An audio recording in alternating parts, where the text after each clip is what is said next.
between the 3 and the 4. And that's all I'm going on. That's my focus. I've aimed well. I've got the club. Target's irrelevant now. I've got a job to do. Putting a good swing on it, imagining where I want to be through impact, and then committing to it.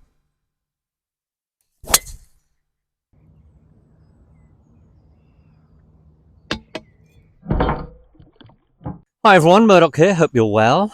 Now, driver alignment. So when you're setting up for a driver, be very careful. Now, for 90% of you, more than that, 95% of you, weekend golfers, down the handle a bit and the ball position just inside the left heel. Now, it's not a bad idea to introduce the driver with your left hand on first. That keeps your left shoulder in front of you, so you're aware of shoulder alignment and as they pertain to your feet. You can feel as if you're setting up behind the ball a bit easier as well. So when you're in this position, left hand on first, introduce the right arm softly, right hand's lower on the club, remember. So just feel like there's no tension with the right hand. Can you see, can produce shoulders aiming left, especially if you have the ball position too far forward as well. So try this. Just addressing a tee peg's fine. You don't need to have the ball on it. I've got the ball on the tee so you can see. But stepping in, so you've got the ball position correct, just inside the left heel, down the handle with the left hand, keeps the shoulder in front of you, your left shoulder. Your feet are parallel to a club on the ground or a stick like I have. Introduce the right arm softly. The right hand's lower. Can you see my spine tilt as well? Because of the ball's forward. It's a sweeping action now. Now with the left hand on first, right arm soft, you can then start to imagine the ball to target line and the club path coming in at a point right at the back of the ball. So if you're looking down at the ball, I want you to imagine the ball as a clock face. 12 at the top, 3, 6 and 9.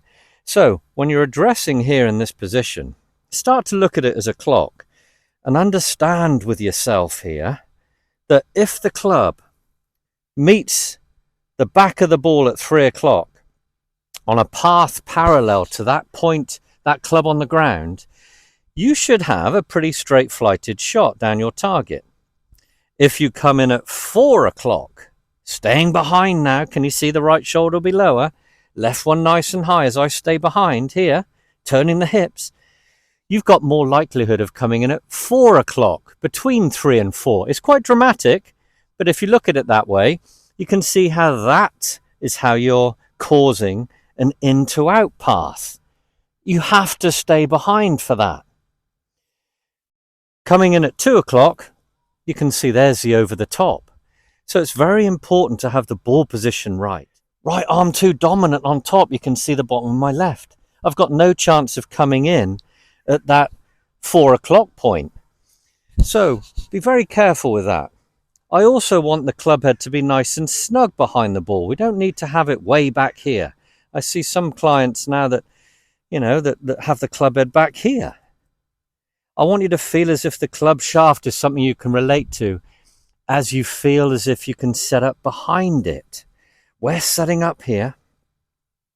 I'm feeling with the driver in the setup that I'm behind my wall, determined by my left arm and club shaft, majority of my body behind, and I can sense that I want to come in here. My strike point. I'm sensing this at address. So then I'm just thinking, right, I want to strike it. So I'm going to do a swing that turns behind, and then I get to that position that I'm imagining at address. My 3 o'clock or maybe between the 3 and the 4. And that's all I'm going on. That's my focus. I've aimed well. I've got the club. Target's irrelevant now. I've got a job to do. Putting a good swing on it, imagining where I want to be through impact, and then committing to it.